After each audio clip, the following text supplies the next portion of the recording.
Hey, what's up, guys? It's Rico from the EnterChina podcast, and this is part 2 of my interview with Nick Ramil. Epic stuff. I think in this episode, we talked a little bit more about the future of EnterChina. We talked about, the reasons why I stepped down. We talked about Nick's, books that inspire Nick. What is his future? What keeps him going right now, even though he's, as successful as he's been. Just a lot of gold, a lot of amazing pieces of knowledge that me and Nick talked about, and the reasons why a lot of entrepreneurs don't succeed, and the negative mindsets that people have, the mental masturbation, if you will, that a lot of entrepreneurs go through. So, without further ado, enjoy the episode. I don't want to be a product of my environment. I want my environment to be a product of me.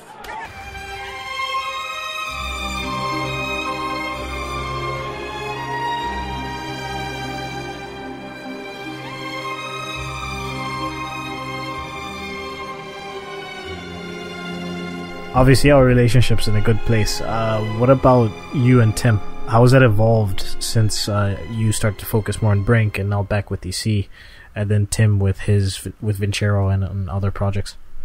Yeah, man, we're still good friends, so there's Tim, Aaron, and Shawn and me on Vincero when we launched it. And that was the same time around when Brink started to pop up on the radar. And I went through the same dilemma, like, shoot, what am I supposed to do? Because I can't do it all. And, we're still on good terms. I was with Shawn last week here in Hong Kong because he popped over for some manufacturing stuff. Vincero's scaling like a son of a gun, which is awesome. And, to see them living the life they want to live makes me so happy. And I know they feel the same for me. We're still good friends, as you would expect. It's just harder to communicate when they live in I'm sure you know this too. When they live in North America and I'm still here in Hong Kong, it's like there's maybe 5 to 6 hours you're able to communicate within a day. Yeah. That being said, do plan to go to San Diego in a few months. I was supposed to, Tim and me were playing phone tag over on his birthday, a few weeks ago, but still need to follow up with that guy. Yeah, it's like for me, I've got a call scheduled that with one of my best friends for my birthday, and my birthday was 2 days ago, but we could only make it work at like 11 p.m. today. Yeah. So it's right. Like, yeah, man. It's like when we get together, like a kid, when I got with Shawn, last week and we met up, it was just like how it was when we were in college. Same thing. 10 years later now, but of course, being able to communicate when you're then that's the real friendship, right? It's like, we may not have the messaging back and forth or the frequent dinners or beers that we used to have or what have you. But, when you get together and the relationship's still intact, that's the best part. Speaking of relationships, friends, how did you, when you first came to China, like how did you get started with networking? Man, I wish, quite honestly, we didn't. And, that was, in hindsight, that was absolutely a big mistake. I mean, wouldn't change it. But, we hung out in our circle. We came as a group of 6. We were all went to university together. And obviously, we're going to be a pretty tight circle because we came over to China together. So we were busy hanging out in our circle and then with the people in our circle. So that would be other English teachers. Right? Like, we didn't branch out. We didn't go to startup or entrepreneurship things. We, there's like Startup Grind, and there's all these other programs that you can go take advantage of and meet like-minded people, right? Yeah, Hardware Massive. Yeah, Hardware Massive. Like, that's the importance of that community. And we didn't do that for a long time, and it really stunted our growth. So we eventually started to, and ever since, again, this is another aspect into the reason we have the EnterChina community, right? Like, seeing people being able to plug in and go right into asking, they get to ask you about sourcing and manufacturing. Like, how kind of crazy that is? that you could have no idea about doing anything in China. And then you can go direct. Yeah, to the source of someone who lives and breathes it every single day. Yeah, like so, I was on a call with, what's her name, Desiree, on, I think it was Monday or maybe late last week, and I talked to her for 30 minutes about how to visit, what she should look out for when she visits a factory and that whole process. So it's stuff like that, and that's just, I'm not, obviously I didn't charge her for it, it's just because she's a new member. And she reached out and she was serious about what she's doing, and I could see that she's made a lot of steps and progress already. And I was like more than happy to help out. And yeah, man, do you know, like, I mean, that's pretty invaluable. Like that 30-minute call could have saved her, 30 days or more. Not even joking.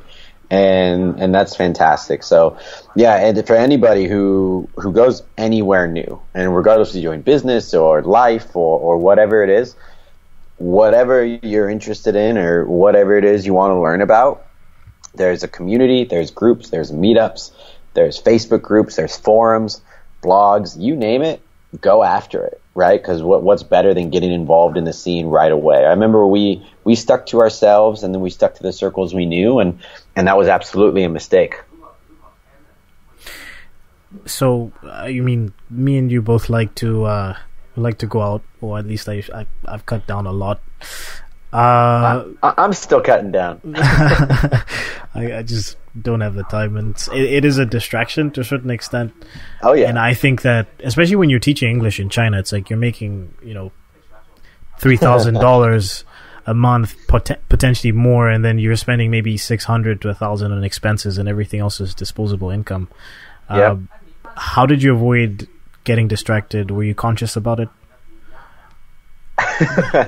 We got distracted a lot. I also think it, when you move somewhere with your best friends, you're bound and you're 22, you're bound to want to continue to have a good time, and then you start a business that, we started a business that enabled us to drink and generate revenue. How kind of crazy that is. It sounds like sourcing in China. Dude. Yeah, exactly. So like with the factories, like it's and for us, it's like, we were 24, and it was like, wait a second, like we can make money from this. And of course, it wasn't like we weren't that naive, but we definitely got distracted and we were conscious. But for me, even, especially being here in Hong Kong, as you know, the nightlife here is pretty up there compared to the rest of the world. There's only a few cities that can hang with it, and it all came down to focusing on the goals, like the long-term goals, rather than the temporary, those temporary pleasures, if you will. And even right now, like this month, I'm going to spend half this month working remotely with our remote team in the Philippines, and also, there's a boys trip mixed in with that as well. And, it's just, I think about that. And again, it's having that more mature mindset, right? Like there's no doubt, let's see, it's Wednesday here in Hong Kong. There's no doubt, there's horse races. There's, Wednesdays are a great night to go out in certain neighborhoods in the city. No doubt I could go out and have a fantastic night, but it's really the ability to focus on the bigger picture. And to be quite honest with you, I started caring so much more, like you said, about being so busy. Like I cannot go crazy and then have a day like I should have, that I'm supposed to have. And when I'm operating at like 60 or 70%, nothing makes me more frustrated, because it's like I'm wasting. Like for me, it is, and when I'm wasting my time, that is the most expensive thing to me, and I hate it. So it's like there's reasons, there's holidays, there's birthday parties, there's big business celebrations where it's like, all right, go for it, right? But if you're just doing it to do it, it's like from now on, I tell all the founders and community members, like you have to think about every single minute, and I'm not even trying to exaggerate, but like every single minute you spend not focusing on your goals and driving there, you're wasting it. You're spending it somewhere else, and that is an investment that you will forever lose. So, you know, you want to go party, fine, but no, you've put yourself one day further away from where you want to be.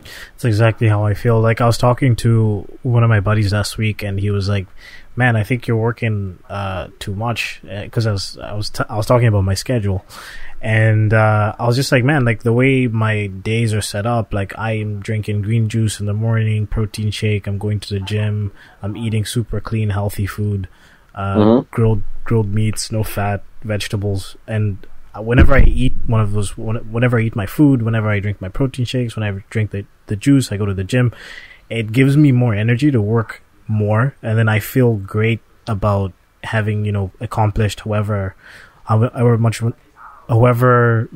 the amount of stuff that I accomplish in a day. And then the other thing is, like, I look at it like somebody else could be working at the same, you know, level as me, but then I'm outworking them. So we're gonna get to the same destination, but I'm just gonna get there faster, and I want to. So that's and you'll get there. You'll get there faster, and who knows where you're going to go from there, right? It could be, again, man, as we talked about earlier in this, it's crazy how many connections there have been in this podcast, but it's that speed kills. If you get there, you know, obviously the quality to the customer. And then, as you said, that I always think about that too. Whenever I'm feeling tired, like this morning, I've told you, man, it's Wednesday. I've already done a 40-hour week because of some things that are urgent that had to get out by tomorrow and today. And it's like, and when I'm tired, when I wake up and I feel like just laying there, I immediately start thinking, you know, old Nick would be so pissed at current Nick if you lay here. And two, you know, that I'm just, you know, I took one of those personality quizzes, and competitiveness was my number one trait. And it's like, I'm always thinking, you know, there's someone, you know, you're resting, someone's working, like you, like what you were thinking and what you were saying. So that's just a peer motivator right there for me. See, this is an awesome segue to, where do you see EC going? So I'm a professional. Yeah. That's incredible, man. I mean, where do I see it going? It really comes down. Well, quite honestly, now that Brink acquired it just last month, like, you know, in March is when we agreed to all the terms, and I'm back in the driver's seat, and the resources we're going to get from Brink, from content to the services, to the brain trust, to the space, to the connections and the relationships, everything from the earliest stage to, you know, global distribution. You know, like Brink, the founding team itself, you know, has 75 years experience manufacturing, and we've shipped over 100 million products around the world.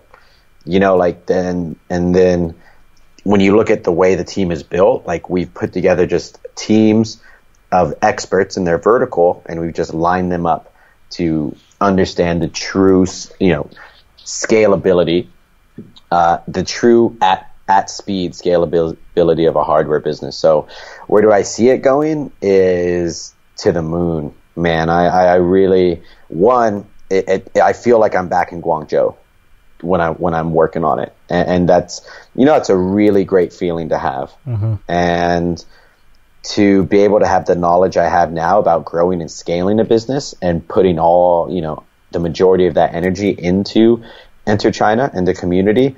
It's going to go to great places. I'm just super excited that, you know, we've set goals, we set timelines, we're on target to, you know, of course, you know, startups sometimes a little in front, sometimes a little behind, but we're rolling with the punches, have a fantastic team in place, and just up step by step, man. And I know that, you know, we've set the goals, and now we just drive towards them, and that's all we need to do. And again, I'm not going to stop driving until I get there. So success is a foregone conclusion, in my opinion.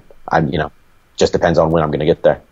So you talked about analysis paralysis earlier. I mean, as much as we've had so much success in EC and you know, we're surrounded by all these people doing amazing things, we do know that most people that start something tend to fail. Why do you think that is? Why do you think that so many startups fail, so many entrepreneurs fail? Yeah, I think it's a lack of focus and discipline. of course. I remember Tim and me had 4 pillars on the elevator life. Gosh, that's a throwback. I kind of want to go read it. I don't know if we can anymore, but I know focus and discipline, and there was persistence was another one. And I think, you have to have a strong characteristic in all these areas to succeed, right? Because it is definitely a high intensity sort of output that is necessary to be successful running your own business. I mean, a lot of people don't think about it, but it's, you are literally trying to take people's business, customers, and therefore their livelihood away from them when you jump into someone's niche. A lot of people don't think about it like that. It's like, oh, I'm just going to start a sunglass or a watch company or a speaker company. I don't know, a board game. But, you are jumping into someone else's ocean. And, you're literally going to directly impact their lives. So, of course, it's going to be hyper competitive.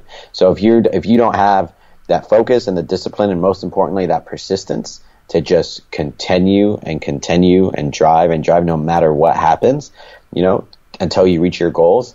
And I think a lot of people don't have that persistence. And I think these are all things you can learn. And, it's just like anything. It's not going to be immediate, but you can build it up like a muscle over time. And that's really it. I think, that the whole failure and success, man, those really are choices. And a lot of people don't view it as such. And I think that's really unfortunate.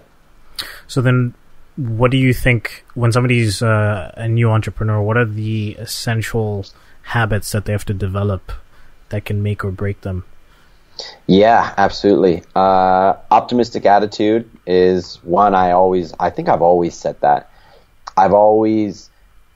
You have to be able to laugh. You have to be able to stay positive, because everything around you will be negative. The situation, to the people surrounding you, I think humans are like naturally pessimistic, right, by nature. And don't quote me on that. I think I've just read an article about it, but I think it depends on who you ask, really. Yeah, and it's you can always, again, you can be optimistic about something or pessimistic about something, but why would you be pessimistic about something? I believe being optimistic is incredibly important. An unrelentless belief in yourself is another one. I always believed I would be, quote unquote successful, no matter what, and this is through, not having a home, not having a place to live, not having hot water. Like, it was just, and again, we were naive, we were young, and we just wanted to keep pushing forward. And I guess, the optimism, the unrelentless belief, and I think, the patience. And again, everybody wants it now. And a lot of people see me, and I am relatively young, but, and a lot of people just have seen the end result, right? But they didn't see the 22 to 25-year-old Nick in Guangzhou, China, struggling for those years, right? So I do believe that patience is extremely important. Like, 20s are when you learn, and like, we're both still learning. And I think that's incredibly important perspective to have. Like, of course you're going to see people who, of course you're always going to have, like, compare yourself to Mark Zuckerberg or all these people who, have had, $1 billion exits in their 20s and what have you. But at the same time, like, that's the outlier, that, if you're aiming for those expectations, then, you need to revisit what your expectations are and why they are what they are. Because reality is, a lot of people think they need a lot more than they actually do to live the life they want to live. And that's another thing I've learned. It's actually, you don't need as much as you think you do. I think a super important skill to have in business is being able to read people. Of course, you have to be able to read people and businesses for what you do at Brink. Mm-hmm. Was that a natural skill? Is it something that you developed? How did you develop that skill? That's a good question. I think I am good at reading people. I think I'm very good at communicating with them as a person. People get along with me well. They trust me. I try to come off, not try to come off. I mean, you know me, Rico, like there's no how I am in this interview, how I am on stage, how I am when I'm partying, how I am when I'm working. It's just, this is who I am. You know what I mean? And that's another thing I think is so important, being who you are. And I think people see me in various states and stages, and I've been consistently the same person. So people tend to respect and trust that, and that's why I'm able to engage with them well, right? Like, I've told a lot of entrepreneurs, a lot of founders, and a lot of potential investments things that, monetarily would have a negative impact on me or my business, right? But that's, again, that is not my focus. My focus is them and their business and that what they want to do and what they want to accomplish. And when you can think unselfishly like that, even though I've told people that, they'll still come back because of that little, it's like a self-fulfilling prophecy. Like they're like, oh, you were honest and we trusted you here and you gave us really good feedback. So now we're going to move forward with this. And it's like, wow, so yeah, I don't know. I've just learned the more genuine you can be about who you are and, communicating that well and being a nice person. There's, and again, I love Gary Vaynerchuk's statement. Like I wish I came up with it, but the whole thing he said about, building the tallest building, not because of, not by tearing other people down, but by just building the biggest one. It's like, I do not believe you have to step on other people to get higher. Like you just have to work harder and, try to climb faster and build bigger. But that absolutely does not mean you have to break other people down. Like I believe the opposite's true, actually. I don't know, if you help build other people up, they're going to want to do the same thing for you, right? I can't even think about the amount of, IOU or, let me know if you need anything, how many of those I have. It's not like I'm keeping them in my pocket and counting them as currency, but it's like, that's a good feeling because I know that these people know I've done right by them and they'll do right by me. And is that always the case? No, I've definitely been screwed over a ton of times and I will be in the future too. And I know that, but this world isn't all good people, but I believe most of it is. So, that's just, and whether that's going to burn me in the long run or not, I don't know. I hope not. But I also know if it did and I go back to zero tomorrow, I've already been there. So, and I've gotten here. So I know I can do it again, and I guess that's where the confidence comes from. Yeah, two things that you touched on there that I think are super important is the openness, and then what was the openness and being yourself. So, for example, in the podcast, like I swear and stuff like that. I mean, obviously not. In my natural daily life, I swear. So on the podcast, I swear, and I remember people being like, oh, I remember one of my earlier customers listening to an episode and being like, oh, so you're gonna swear on the podcast? I was like, yeah, because that's how I talk. And we've had meetings where me and him, talked and we were swearing or we used like slang or whatever. And I'm like, I want it to be an accurate reflection of me. And if people listen to it, they get a good feeling of who I am and they'll know that I'm a good person and I'm professional and stuff like that from the value that we're giving. But if they don't want to work with me because I said the F word, it's like, come on, man. Yeah, right. Like, are you serious? And then the second thing about being open is I had one of my friends who also listens to the podcast say like, man, you're so open with your business and the stuff that you talk about on the podcast. Are you worried about your competitors listening to it and then stealing your ideas or whatever? And I was like, man, like that's fine, but my competitors aren't me, Yeah. Yeah, 100%. So I mean, they're not the ones who came up with that idea. They can try to copy it, but they're not going to execute it the same way that I would. So I don't worry about that. And like, I want to be as open as possible and help people, and I feel like it comes back. So yeah. It does. It comes back, and it comes back much more than you give it out, and that's why we try to scale it through doing community plays or putting out content, because then we can hit as many people as possible without having to do it one-to-one, right? We scale our time. Mm-hmm. But I love what you said about competition. We never pay attention to that, and I never will either, because like you said, I'm worried about what I need to do for my business to make sure I'm delivering the best value I can to every single customer I have, mm-hmm. and through every single exchange. And through that, I know I can deliver value based off of my experience. I know that what I need to come true, or what I want to come true, and the goals I have will be reached. It's just a matter of time. Here's a habit that I took from you, is scheduling out everything and in Google Calendar. Yeah. Oh yeah. So yeah, like, I mean, we changed the start time of this podcast like 3 times, but I still changed it 3 times in my calendar, like today. yeah, me too. I've moved it around too. Actually, I put it in for an hour, but we've been catching up. So yeah, we've already gotten to my gym time, but it's all good, man. I'll move everything back 30 minutes. Yeah.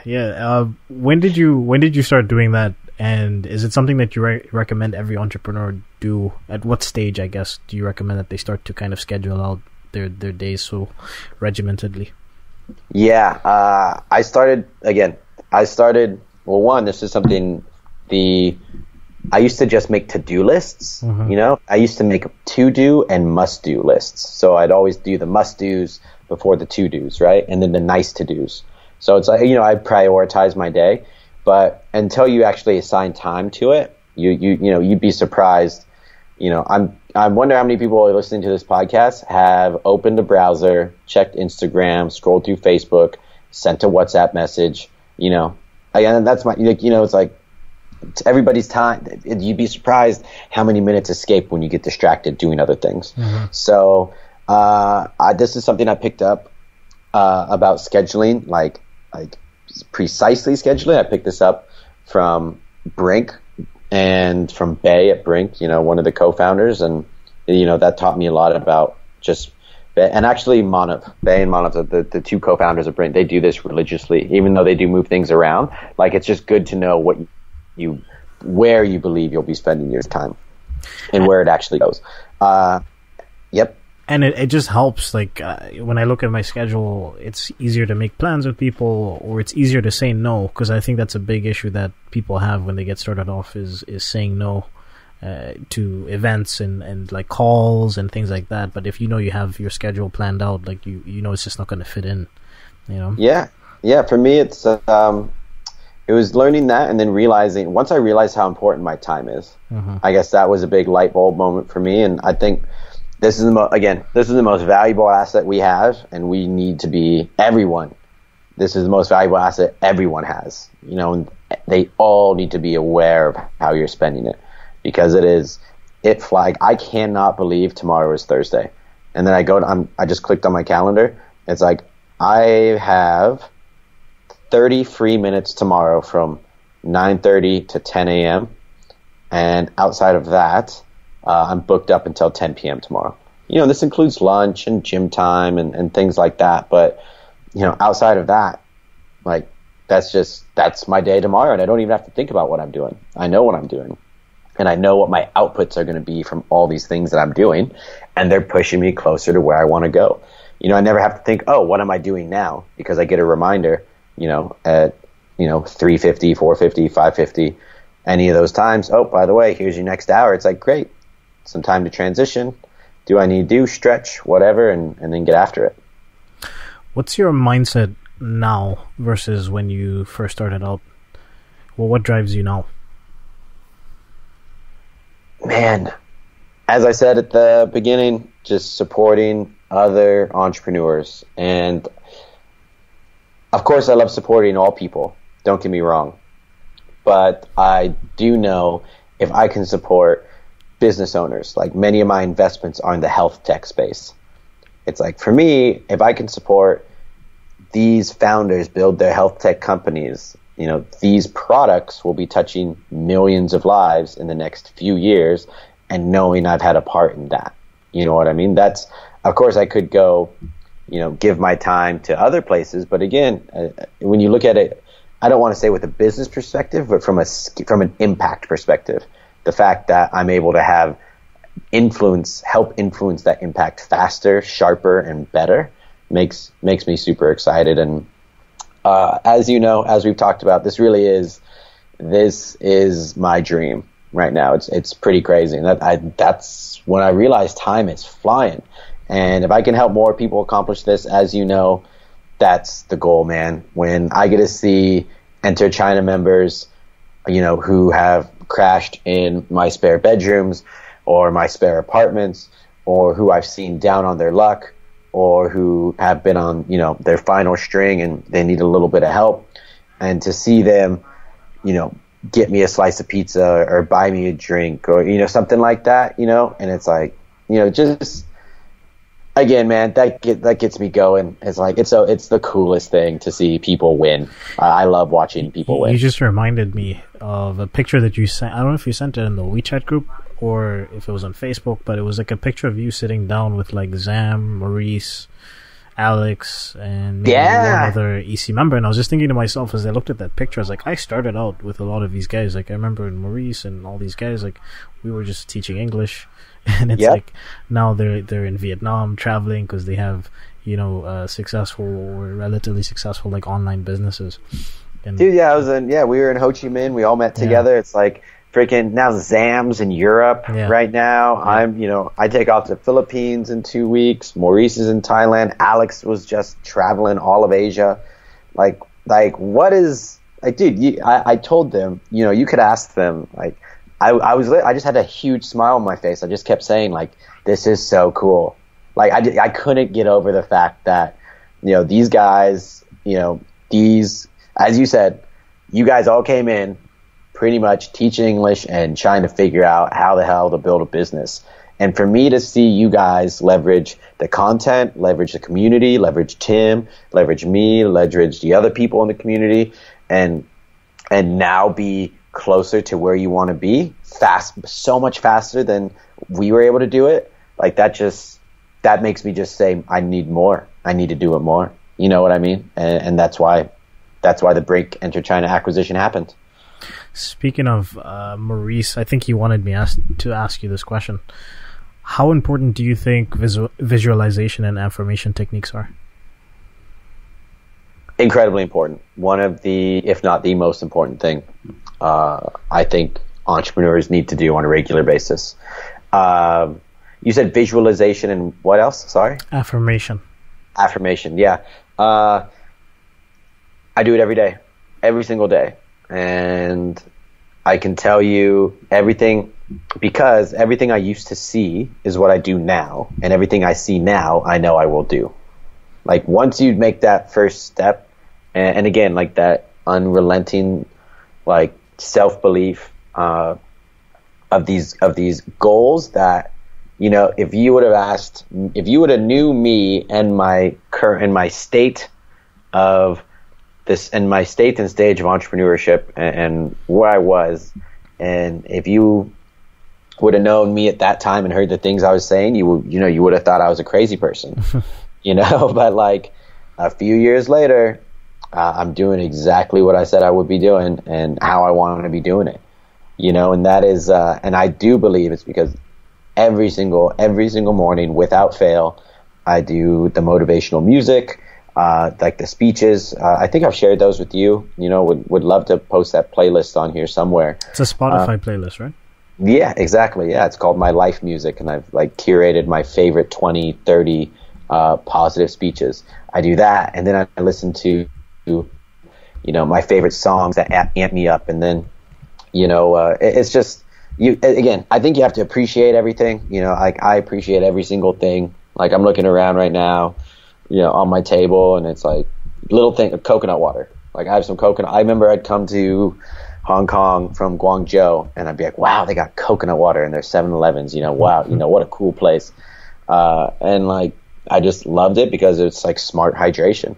And like, even this, every time it's like, oh, so happy I can buy coconut water. So it's like, you gotta appreciate the little things. Like, but I do believe that once you get what you visualize, that's one thing that I think is scary that I've seen a lot of entrepreneurs, myself included, have to go through. Is like, you accomplish your goals, and no one really tells you what to do after you do that. You know what I mean? Like, that's a weird, everybody tells you, set these goals, go do this. And it's like, when you reach it, who's there to tell you what to do next? Yeah. So it's, I believe, and that's why I believe you have to be doing what you're passionate about. You have to fulfill your why, and you have to be pushing yourself forward. Because if you're not, once you do get to your finish line, so to speak, your business finish line, or the finish line, the goal you've set up for yourself, it's like, where do I go next? And that's a scary question when all the doors are open and you have no limits, right? That's a weird place to be. So Maurice got his question, and I wanted to selfishly throw in something from me. I'm entering business year 3 now, right? Maurice asked that, huh? Yeah, of course. Yeah, I'm entering business year 3. In your opinion, what are the differences of business year 1, year 2, year 3? What do you think I should be looking out for or focusing on? As you're coming into year 3? Exactly, yeah. I would be focusing on optimizing, structures, and scaling, exactly in that order. I would figure out how to make the most efficient businesses you can, like what it is, like what tools you can use, what are the proper processes, how do you trim the fat, where's your highest yield and ROI activity versus your lowest yield. I would figure out how to make that quote unquote perfect business, as close to perfect as you can. I'd put the systems and structures into place to remove, to be able to make sure, not remove yourself, but give you make sure that the time you're doing is very value add, right?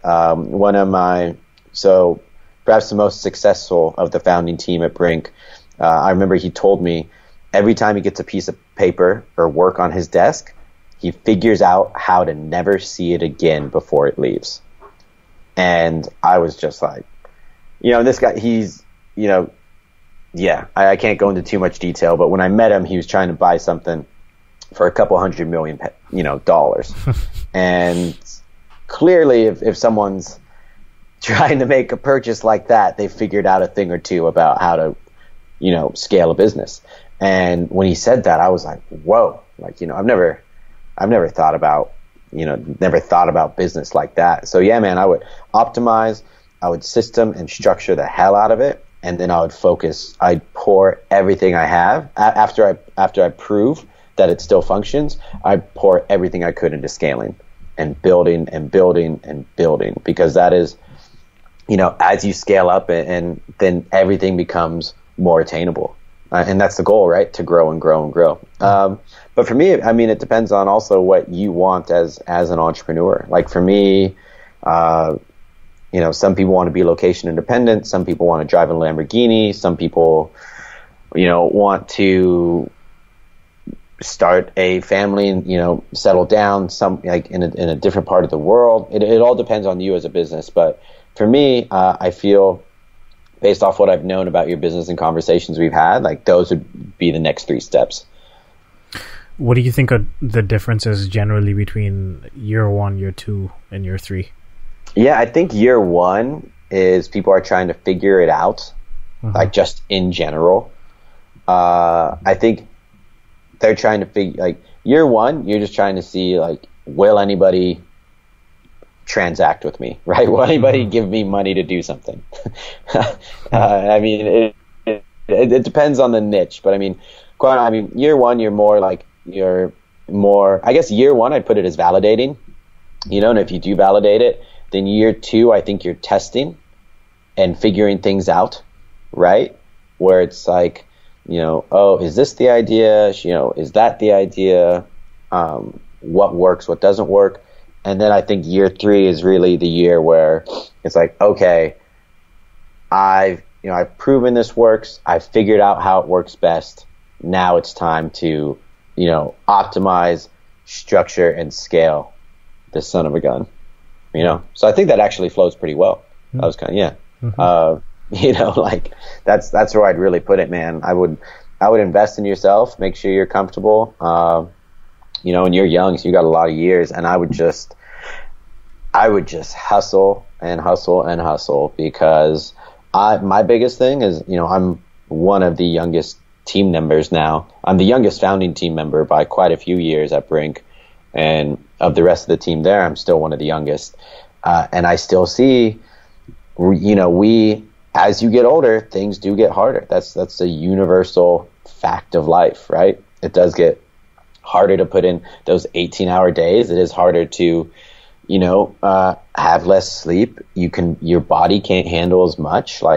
So right now, that's what I would say. Dude, you should, these next few years are your opportunity to take care of yourself for the rest of your life. You know what I mean? Mm-hmm. And that's how I view it too. Even though people, technically, yeah, I could go do whatever for a while, and it'd be fine. But that's not what motivates me, right? Well, and that would never motivate me. I try to take holidays, and I don't do something for one full day, and I am bored out of my skull. And that's just another sign that it's not the time. It's not the time for me to go, sit on the beach and read a book for a weekend. It's a time for me to continue to do what I love and I'm passionate to do. Awesome. I'm going to jump into the closing questions, get a little bit personal. Okay. You've mentioned that you journal every week, right? Yep. It'd be interesting to know what kind of format you use. Are you free forming? Are there specific questions you ask yourself? Yeah. So I mean, for me, I'm looking at my journal right now. It's more about just life updates. I've switched. I'm sure there's a term for it. I'm sorry, I don't know it. But it's more, for me, it's my way of doing, I don't like the word therapy, but I'll use it here. So, it's a way to kind of get my thoughts out. The things that you want to talk about, the things that you're thinking about. I believe putting things down on paper makes them so much more real. And then in the end, this is how I advise this is how I mentor anyone. I'll tell this to anybody. I don't care how successful they are or how early stage they are. I genuinely believe putting these things, your goals, your thoughts, your questions, your concerns out on paper make it so much more real to where you'll actually take action on them. But my main goal now is I reflect a lot. I see where I'm doing well, where I can improve, where I need to maintain. I refine it, and then I improve. And I'm consistently trying to make myself better. And I believe, I think I'm very strong in certain areas, but I also know that I need to improve a lot in other areas. There's no one who is perfect, no matter how perfect they try to be or they try to front, right? Like a lot of people, if you look at people's lives and they look like they're perfect, Hong Kong's an incredible place to do this. You see the successful people with the nice fancy jobs and the nice suits at the nice restaurants. But man, you should see these people after a couple drinks, or you should see these people, the insecurities they have or what's happening inside. And that's my whole, dude. Yeah. It's why are you, why can't you just be you? I'm me. I know I am far from perfect, and I know I have areas where I need to improve, and that's what I'm always writing about. I constantly write down things I'd like to solve or problems. Like when I was in India this past month,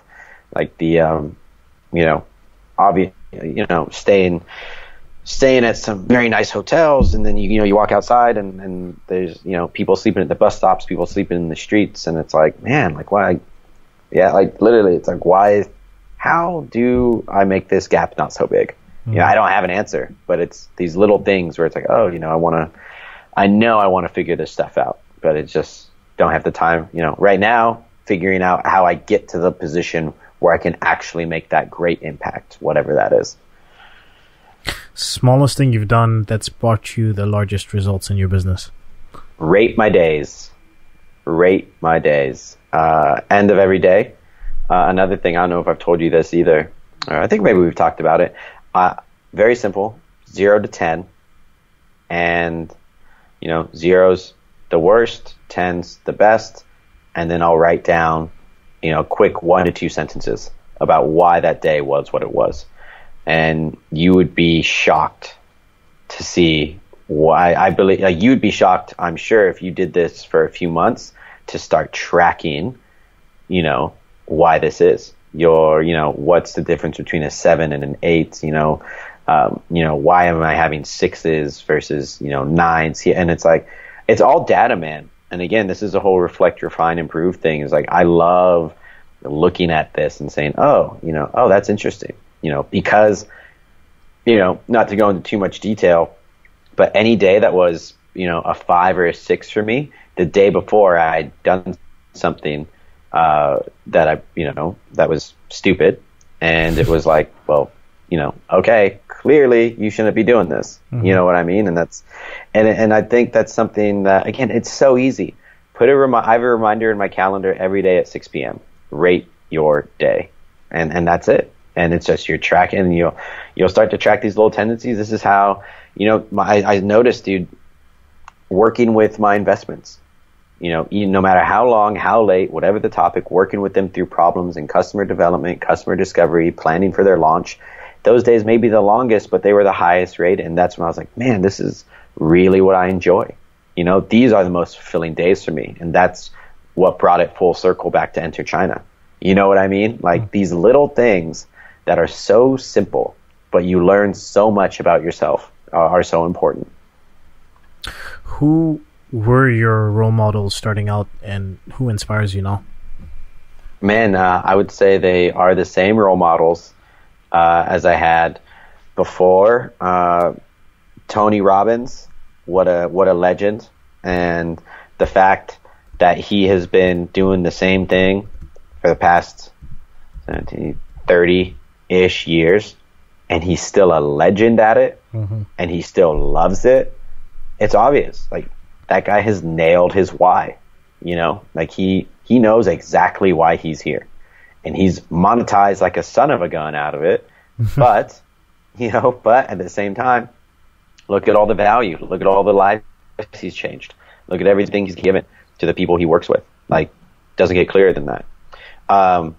Richard Branson, these are the 2 answers I've given in other interviews. I'll add one more after this, but Richard Branson, man, I just feel that the way he runs his businesses and the way he treats people, like what better way to win being loved by everybody you work with, and being, it's like he even in his interviews, he's like, he has a hard time firing people, like, cause he doesn't like it. And again, I don't think that's the best either, but at the same time, if you can win and enable your team to win out of admiration rather than fear, then you will win as a business owner, because these people have to want you to win.